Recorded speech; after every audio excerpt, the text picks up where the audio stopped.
సహనంగా సరళంగా అందంగా జీవించడం, అవసరం వచ్చినప్పుడు రౌద్రంగా మారి దేశ సంరక్షణ చేసుకోవడం. అటువంటిది మన హిందూ మిత్ర అనే ఈ చక్కని సంస్థ ఎల్లప్పుడూ కూడా చాలా సౌమ్యంగా అందంగా ఇంటింటికి వెళ్ళి మన ధర్మం యొక్క ప్రచారం చేస్తూ మనల్ని మనమే ప్రశ్నించుకుంటూ, మేము ఎప్పుడూ హిందూ మిత్ర సదస్సులో ఒక దగ్గర వచ్చినప్పుడు ప్రశ్నగా వేసుకుంటాం. మాకు మేము వేసుకున్న ప్రశ్నల యొక్క సమాధానాన్ని ప్రజలందరికీ చేరుస్తాం. అటువంటి ఈ చక్కని సంస్థ సనాతన ధర్మం రక్షకులను ఎప్పుడూ మనం అనకూడదు. గొప్పతనం ఏంటంటే, ఒక మహాపురుషుడికి సంస్కృత సేవ చేసుకున్నందుకు ఒక రోజు ఒక పెద్ద అద్భుతమైన పదవి ఇస్తానని చెప్పి గౌరవం ఇస్తానని చెప్తే ఆయన అంటారు, నేను సంస్కృత సేవ నేను చేసుకోలేదు, సంస్కృతమే మనందరి సేవ చేస్తుంది, నాకెందుకయ్యా ఈ సన్మానం జరిగితే సంస్కృతికే జరగాలి అంటారు. అటువంటి ఆదర్శంలోనే మేము ఎప్పుడు ఉంటాం. అటువంటి ఈ సంస్థ యొక్క పరిచయాన్ని చెప్పడానికి పాల్ఘాట్ అన్నపూర్ణ భగిని పిలుస్తున్నాం. ఆమె హిందూ మిత్ర సభ్యురాలు, MA HOD home sciences Saint Joseph college లో హెచ్ఓడిగా వర్క్ చేశారు. హిందూ మిత్ర అన్నపూర్ణ భగిని పరిచయం చేయవలసిందిగా మనస్ఫూర్తిగా కోరుతున్నాం.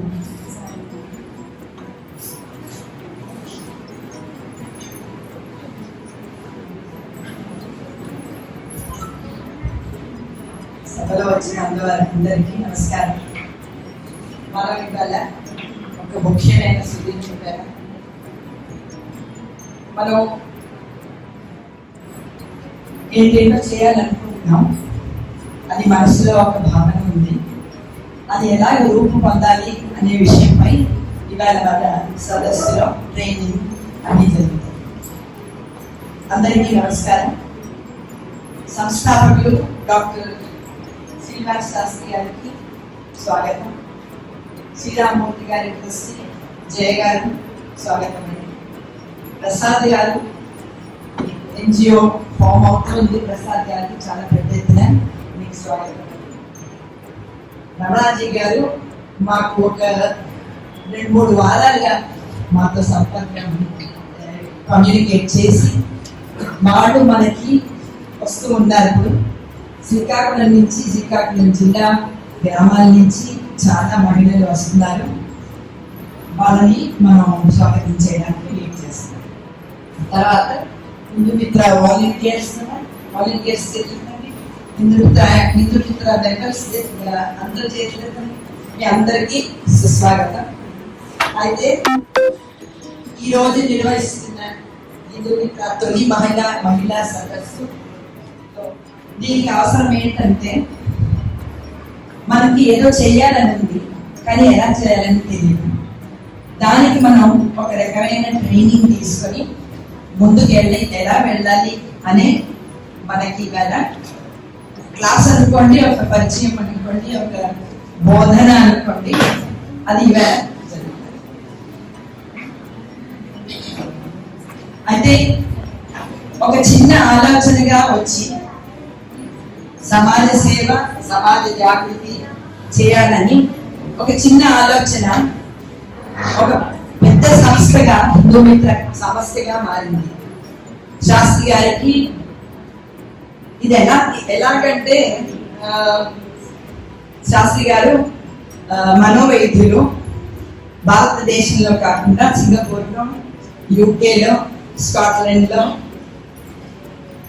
ఇన్ని చోట్ల అతను పనిచేశారు, కృషి చేస్తున్నారు. ఈ లోపల డాక్టర్గా ఉండి కృషి చేస్తూ చిన్న ఆలోచన వచ్చింది. సమాజ సేవ, సమాజ అభివృద్ధి, సమాజ జాగృతి అనే ఆలోచన వచ్చి అది హిందూ మిత్ర సంస్థగా ఇప్పుడు మనం మారి మనం అందరూ దానికి మెంబర్గా ఉన్నాం. వెళ్ళిపోయారు ఎందుకోమని. చాలా శిక్షణా శిబిరాలు, వెబినార్లు కండక్ట్ చేసి చాలా రీసెర్చ్ పేపర్స్ కూడా అతను జర్నల్స్ లో ప్రచురించారు. అయితే ఈవేళ మనం ఇక్కడ ఉన్నామంటే మనం ఒక సేవాభావంతో ఉన్నది, కానీ అది ముందుకు ఎలా వెళ్ళాలి అని మనకు తెలియట్లేదు. ఆ సేవాభావాన్ని ముందుకు ఎలా జరపాలో అని మనకి నేర్పిస్తారు. ఈ ప్రయత్నాల ద్వారా స్ఫూర్తి కలిగి చాలా చాలా హిందూ మిత్రులు తయారయ్యి మనం ప్రతిదానికి సేవ చేయడానికి, మనకి తెలిసింది మనం పంచుకోవడానికి మనం కృషి చేస్తాం. విద్యార్థిగా ఉండడం, ఆత్మజ్ఞానం అంటే నాకేం కావాలి, నాకు ఏంటి నా మనసులో ఉంది, నేనేమిటి అని తెలిసి మనకున్న ధ్యేయాలు మనం ఆచరణలో పెట్టడం, ఇవన్నీ కూడాను దయ, ప్రేమ, ఓర్పు చాలా ముఖ్యం. ఇవన్నీ మనకి విలువలు. ఈ విలువలు విశేషముగా మన సనాతన ధర్మ విలువలతో చాలా కలుస్తున్నాయి. సనాతన ధర్మంలో అది ఒక జీవన విధానం. మనం చూసామంటే సత్యం, కర్మ, కరుణ మరియు ఆత్మ నిగ్రహం, ఇవే విలువలు అక్కడ కూడా కనిపిస్తున్నాయి. అప్పుడు మన హిందూ మిత్రుల్లో అవే విలువని మనలో డెవలప్ చేసుకుని సమాజానికి సేవ ఎలా చేస్తామో మనం అది ముందుకు నడిచే మార్గం. మనం చేసే పని చేత మనం కలిగి ఉండాలి. అది ఎలా కలుగుతుంది? మనకి సత్సంగాలు, సమాజ సేవ అది మన బాధ్యతగా తీసుకుని మనం ఆచరించినప్పుడు మనకి ఇది కలుగుతుంది. మనం దానికి కొన్ని పాత్రలు పోషించాలి. ఆ పాత్రలు మనకి ఒక ఇంట్రాస్పెక్షన్, మనకి ఏం తెలుసు అని మనకి ఉన్న మన గురించి మనకి తెలుస్తారు. ప్రథమ స్థాయిలో మనందరూ విద్యార్థులమే కదా. మనం లైఫ్ లాంగ్ మనం ఏదో ఒకటి నేర్చుకుంటూ ఉంటాం, ఏదో ఒకటి చదువుతూ ఉంటాం, ఏదో ఒకటి వింటూ ఉంటాం, ప్రవచనాలు వింటూ ఉంటాం. అవన్నీ మనం డెవలప్ అవడానికి, మనం ఒక దిశ చూపించడానికి, అది మనకి జ్ఞానం పెంచడానికి మనకి అది తోడ్పడుతుంది. ఒక డైరీ, దైనందిని అనే డైరీ, దాంట్లో మనం ఏం చేస్తున్నామో అని మనం వారానికి ఒకసారి ఈ డైరీలో మనం ఏం చేస్తున్నామో అని మనం చేసిన విషయాన్ని రాసుకుంటాం. ఇది ఎందుకు చేయాలంటే ఇంకా చేయొచ్చు కదా, ఇది రాసుకుని మన సమాజంలో పెడతాం. హిందూ మిత్రకి ఒక 15 సమాజాలు ఉన్నాయి. హిందూ మిత్ర, ఆనప్రస్థ, హిందూ మిత్ర సోహం, హిందూ మిత్ర యూకే, హిందూ మిత్ర, చాలా 15 సమాజాలు ఉన్నాయి. దాంట్లో అందరూ మనం రాసి పెడితే ఒకళ్ళ దగ్గర నుంచి ఒకళ్ళకి ప్రేరణ దొరుకుతుంది. అయితే ఈ 4 స్థాయిలు ఏంటి? ఒకటి మనం ధర్మ విద్యార్థి, మనం అందరూ చదువుతాం కదండి, అన్ని చదువుతాం, మనం భాగవతం చదువుతాం, భగవద్గీత చదువుతాం, మంచి కథలు చదువుతాం, ప్రవచనాలు వింటాం. అది ఎందుకంటే మనని ఇంప్రూవ్ చేసుకోవడానికి, సెల్ఫ్ స్టడీ అంటారు. ఈ సెల్ఫ్ స్టడీ వల్ల స్వ అధ్యయనం, ఇతరులకు చెప్తే వాడు దాని వల్ల మంచి పొందితే అప్పుడే మనం చదివిన ఈ సెల్ఫ్ స్టడీ చేసింది మనకి అది ఒక మంచి విషయం అని మనకు తెలుస్తుంది. ఫస్ట్ స్థాయిలో, ప్రథమ స్థాయిలో మనం అందరూ ధర్మ విద్యార్థులు, అందరూ వయసయ్యే వరకు బాగా చదువుతున్నాం. అయితే అది నాకు ఈ భగవద్గీత అని చదవడానికి కొంచెం అంతగా తెలియదు అనే వారి ఇంకో స్థాయి ఉంది. అది ధర్మ సేవక అనే స్థాయిలో మనం ఏం చేయొచ్చు, ఎలా చేయొచ్చు. అయితే ఒక హెల్త్ క్యాంప్ జరుగుతుంది అనుకోండి, అది ఆరోగ్య శిబిరం జరుగుతుంది. నేను డాక్టర్ కాదు కదా, అక్కడికి వెళ్ళి నేను ఏం చేస్తాను అని ఆలోచించేస్తాను. లేదు, అది నాకు అంతగా అవ్వదు అంటే వచ్చిన వాళ్ళకి ఎంతకాలం కదా నీళ్లు సరఫరా చేస్తాం, బ్యానర్లు కట్టడం, ఇవన్నీ మనం చేసే సేవా విషయం. అది ధర్మ సేవక, దాని ధర్మ బోధక అండి. ధర్మ బోధకులు ఎవరంటే మనకి తెలిసినవన్నీ ఇంకోటికి పంచుకోవడం ధర్మ బోధక. దానికి ఉదాహరణకి ఇప్పుడు హిందూ బడి ఉందనుకోండి, అక్కడ చక్కగా పిల్లలందరూ పరిగెత్తుకు వచ్చేస్తారు. వాళ్ళకి మనం ఏదో కథలు చెప్తాం, ఏదో పొడుపు కథలు చెప్తాం, వాళ్ళకి పద్యాలు నేర్పిస్తాం, వాళ్ళకి మహాభారతం నుంచి చిన్న కథలు చెప్తాం. ఇవన్నీ చెప్పేది ధర్మ బోధక. మనం ఆ మెట్లో ఉన్నావా అనే ఆలోచించవలసిన ఒక ముఖ్యమైన విషయం. ఈసారి నేను హిందూ బడికి వెళ్ళాను, ఇవంతా బోధించాను అంటే అప్పుడు పైన దైనందినిలో వెంటనే మనం రాసుకోవాలి. ఈ వారంలో ఈ ఆదివారం వెళ్ళాను, 3 గంటల సేపు అక్కడ నేను సేవ చేసి బోధన కూడా చేశాను. ఇంకొక మెట్టు ఉంది, ముఖ్యమైన మెట్టు. కొన్ని రోజులు ఇవన్నీ చేసిన తర్వాత మనం ఇతరులకి మనం ప్రచారం చేయాలి. మన ధర్మం ఏంటో ప్రచారం చేయాలి. దానికి మంచి టీచింగ్ స్కిల్స్, కమ్యూనికేషన్ స్కిల్స్. ఇప్పుడు వాళ్ళు వచ్చామంటే ఇదొక ధర్మ ప్రచారం గురించి మనం దాంట్లో పాల్గొనడానికి మనం వచ్చాము. సనాతన ధర్మం గురించి, మంచి గురించి, సేవ గురించి, చాలా విషయాల గురించి మనకి తెలిసిన విషయాలు మనం ఇతరులకి ప్రచారం చేయడం, మన ధర్మం గురించి ప్రచారం చేయడం అనేది ధర్మం ప్రచారక. ఈ 4 పాత్రల్లోనూ ఒక్కొక్క మెట్టుగా మనం పైకెళ్తూ రావాలి. ఈ 4 పాత్రలను మనం ఒక్కొక్క మెట్టు పైకెళ్తూ రావాలి. నెక్స్ట్ మనకి ఇంకా కావాల్సినవి, వదలవలసినవి ఏంటి? భయం, బద్ధకం, బియ్యం. ఈ 3 వదిలితేనే మనం బయటకు వచ్చి మనం ఇప్పుడు చెప్పుకున్న పాత్రలన్నీ మనం పోషించుకోవాలి. భయం అంటే ఏమన్నా అనుకుంటారేమో, నాకు అసలు ఇది తెలుసా, అసలు నేను సరిగ్గా చేస్తానా అనే లోపల ఒక డౌట్ ఉంటేనే భయానికి దారితీస్తుంది. బద్ధకం మనకు అందరికీ తెలిసిన విషయం. బయటకు వచ్చి మనం నలుగురికి మనం ఏమైనా సేవ చేయాలంటే మనం ఇంట్లో వచ్చి బయటికి రావాలి. సరేలే ఇంకెవరైనా చేస్తారు అనుకోకుండా మనం బయటికి రావాలి. సోమరితనం పరిశ్రమ. హిందూ మిత్ర సేవ అవగాహన చేసి, అంటే మనం అర్థం చేసుకుని ఆచరణలో పెట్టి, మనం దైనందిన జీవితంలో డైలీ రొటీన్లో అది ఆచరణలో పెట్టుకొని అది మనం ఇతరులకి ప్రకటన చేయాలి. ఈ ప్రయత్నంలో మల్లాది వారు చాలా వెబినార్లు, సెమినార్లు, వారం చాలా క్లాసెస్ తీస్తున్నారు. భాగవతం క్లాస్ తీస్తున్నారు, భగవద్గీత క్లాస్ తీస్తున్నారు. వెబినార్ పవర్ పాయింట్లు ఎలా చేయాలి, పవర్ పాయింట్లు ఎలా ప్రెజెంట్ చేయాలి.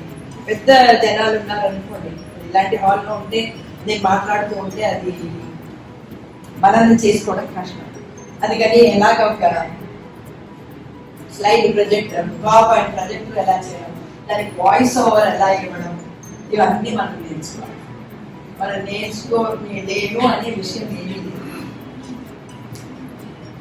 ఈ ప్రయత్నంలో మన లక్ష్యాలు ఏంటి? హిందూ మిత్ర లక్ష్యాలు ఏంటంటే నాయకత్వ లక్షణాలు మనం నేర్చుకోవాలి.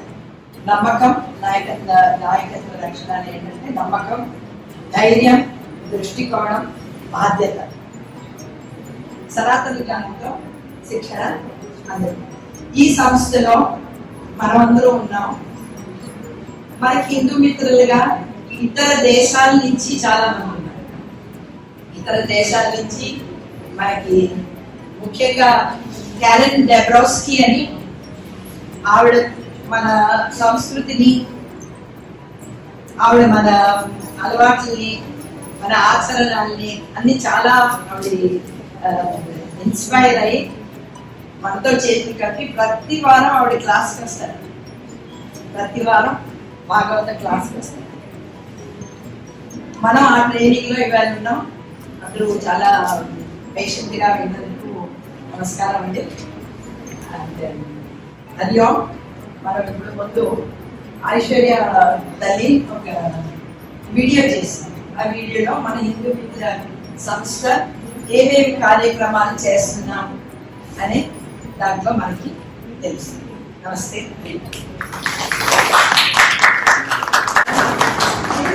ప్రకటన చేయాలని ప్రతి హిందూ ఒక నారద మహర్షిగా తయారవ్వాలని మన నారద మహర్షి మహర్షి, ఆదిశంకరుడు, వివేకానందుడు వలె శ్రీకృష్ణుని ఉపదేశానుసారం మనం నిత్యం ధర్మాన్ని అనుసరించాలని ప్రేమతో సహృదయంతో దైవ సందేశం ప్రకటన చేద్దాం రండి అంటూ హిందూ మిత్ర అనే సంస్థని స్థాపించారు. ఆ సంస్థ గురించి మరిన్ని వివరాలు మనం ఈ చిన్న వీడియో ద్వారా తెలుసుకుందాం.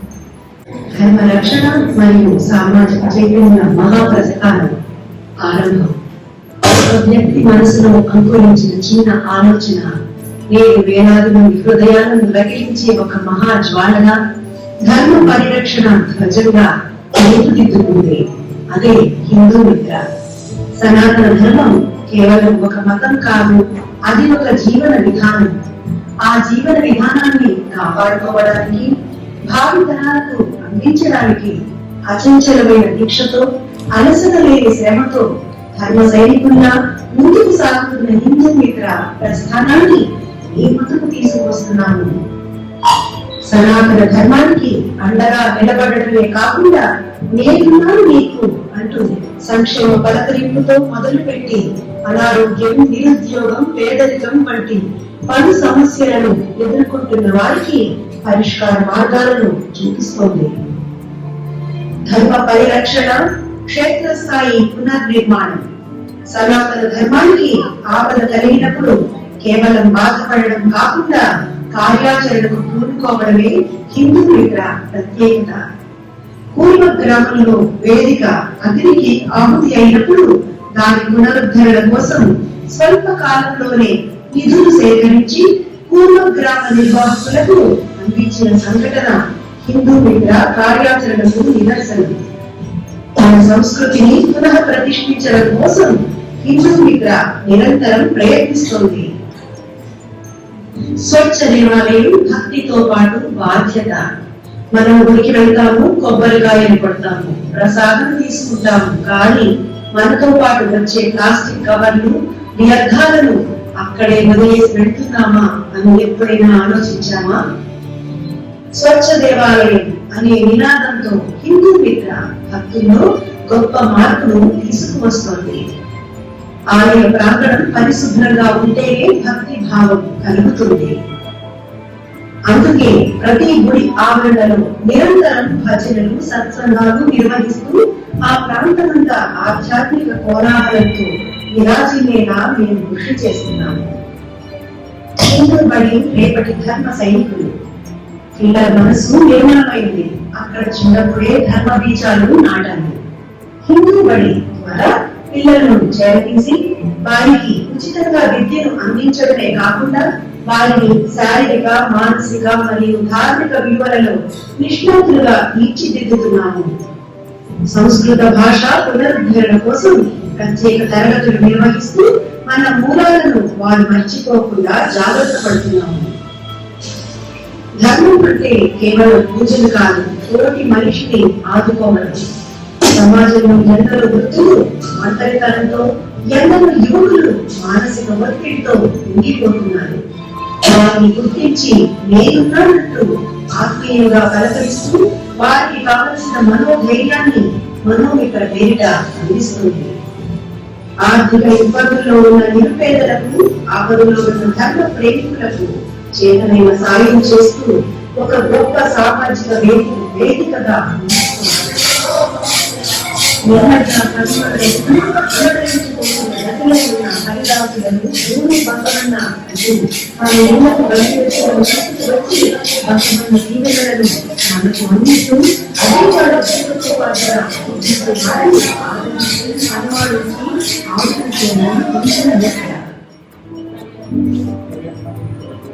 పుస్తక ప్రచురణలు మరియు వ్యాసాల ద్వారా విజ్ఞానాన్ని డిజిటల్ ధర్మ ప్రచారం కాలంతో పాటు మనం కూడా మారాలి. అందుకే సోషల్ మీడియా, వాట్సాప్ గ్రూపులు మరియు వెబినార్ల ద్వారా ప్రపంచ వ్యాప్తంగా ఉన్న హిందూ సోదరులను ఏకం చేస్తున్నాము. మనది వసుదైక కుటుంబం అనే భావనతో దేశ విదేశాల్లో ఉన్న హిందువులందరినీ అనుసంధానిస్తూ సనాతన ధర్మ గొప్పతనాన్ని చాటి చెబుతున్నాము. ఈ మహత్తరమైన యజ్ఞానికి ఊపిరి పోసి ఆహర్నిశలు శ్రమిస్తున్న హిందూ మిత్ర వ్యవస్థాపకులు డాక్టర్ మల్లాది శ్రీనివాస శాస్త్రి గారికి మా హృదయపూర్వక వందనాలు.